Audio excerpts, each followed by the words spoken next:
राजस्थान के 7 करोड़ जनता की दुआएं मुख्यमंत्री अशोक गहलोत के साथ हैं।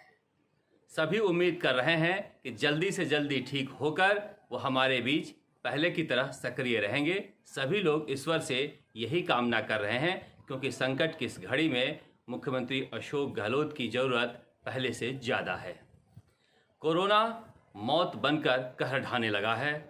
अस्पतालों में संसाधन हाँफने लगे हैं। चिकित्साकर्मी, डॉक्टर, स्वास्थ्यकर्मी परेशान हो रहे हैं। अस्पतालों में अगर आप जाएं तो जिस तरह से चीख पुकार मची हुई है, निश्चित रूप से कहीं न कहीं हमारी व्यवस्था इसके लिए दोषी है।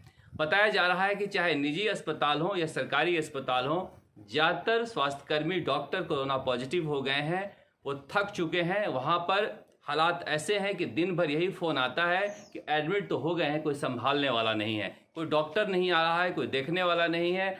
मरीज को हम खुद ही एम्बुलेंस में लेकर जा रहे हैं, हम खुद ही सिलेंडर लेके आ रहे हैं, खुद ही दवा दे रहे हैं। ये सच है कि हमारे अस्पतालों में स्वास्थ्यकर्मी बीमार पड़ने लगे हैं, बिल्कुल कम हो गए हैं। 50% से कम जो स्ट्रेंथ है वो अभी काम कर रही है। लेकिन सवाल उठता है कि इसके लिए दोषी कौन है।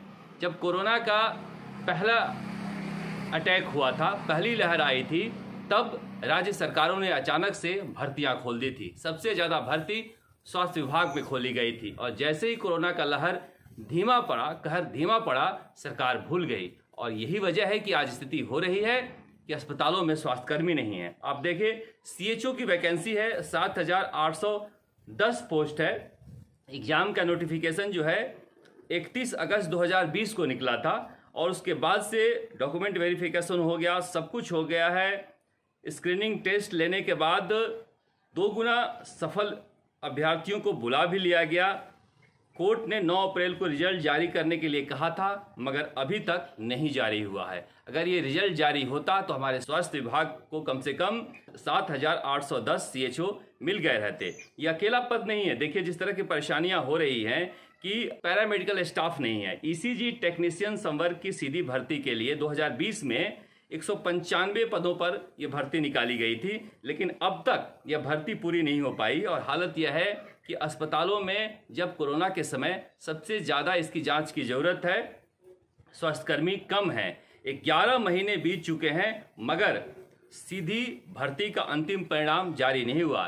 देखिए, कोरोना काल में परीक्षा नहीं ले सकते, आवेदन नहीं भरवा सकते, लेकिन जिन भर्तियों को आप कंप्लीट कर चुके हैं, जिन्हें केवल रिजल्ट जारी करना है, उनका बुलाकर ज्वाइनिंग आप दे सकते हैं। इसी तरह से देखिए, फार्मासिस्टों की सबसे ज़्यादा जरूरत पड़ रही है। वहाँ पर 3 साल से फार्मासिस्ट इंतजार कर रहे हैं। 13 अगस्त 2018 को 1,736 पदों पर लिखित परीक्षा हुई थी। 5 बार टालने के बाद 13 नवंबर 2020 को फार्मासिस्ट की समस्त प्रक्रियाओं को सरकार द्वारा निरस्त करने का निर्णय लिया।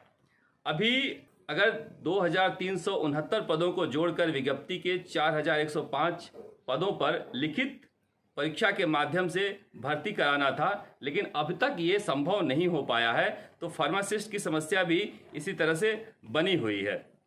इसके अलावा भी आप देख लें, प्रयोगशाला सहायक भर्ती 29 मई 2018 को 1,534 पदों पर निकाली गई थी। ऑनलाइन फॉर्म भरवाए गए थे 1 जून 2018 से 30 जून 2018 तक।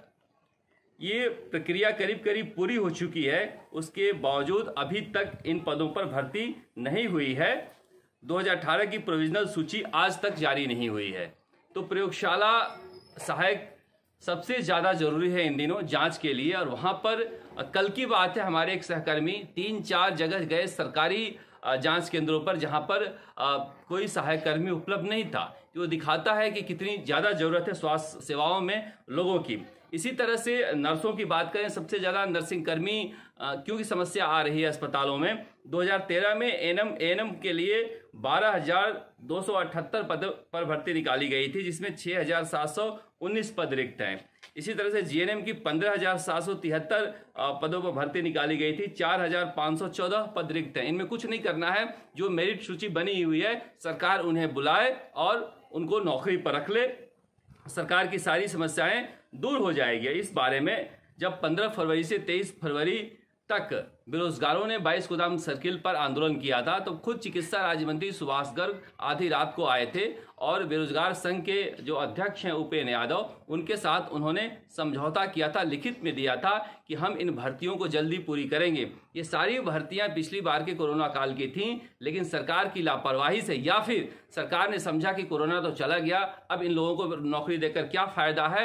यही वजह है कि आज इस तरह से हालात हो गए हैं कि उस समय अगर जागे रहते तो आज ये हालात नहीं होते। उस समय जगने के बाद दोबारा सो गई सरकार, जिसकी वजह से अस्पतालों में इस तरह के हालात पैदा हुए हैं। अब सरकार जो है अर्जेंट बेसिस पर अस्थायी भर्ती के लिए निकाल रही है। अब ये बताइए, कोरोना काल में कोई जान देने के लिए 6 महीने के लिए छोटी सी तनख्वाह पर कौन जाएगा, जब आपके पास खजाना है, पैसा है। अब देखिए, सुबह सुबह अखबार में पढ़कर मैं दंग रह गया।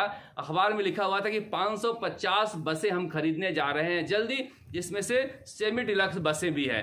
अब सवाल उठता है कि सरकार की प्राथमिकताएं कौन तय कर रहा है। हमारे पास वेंटिलेटर के लिए पैसे नहीं है, बेड के लिए पैसे नहीं है, स्वास्थ्य कर्मियों को नौकरी देने के लिए पैसा नहीं है, और इस वक्त में कोरोना काल में हम बैठक ले रहे हैं और बसें खरीदने का फैसला कर रहे हैं। प्राथमिकताएं तो सरकार की तय होनी चाहिए कि हमें जो पैसे हमारे पास उपलब्ध हैं उन्हें खर्च कैसे करना है, पहले लोगों की जान कैसे बचानी है। लोगों की जान बचाने के लिए सही, कम से कम ये जो बेरोजगार बैठे हैं, जिन्हें वादा किया था आपने पिछले कोरोना काल में नौकरी देने का, तुरंत बुलाकर नौकरी पर रखना चाहिए, ताकि आम जनता को राहत मिले। जो लोग अस्पतालों में भर्ती हैं उनकी देखभाल हो सके। राजस्थान तक के लिए जयपुर से शरद कुमार।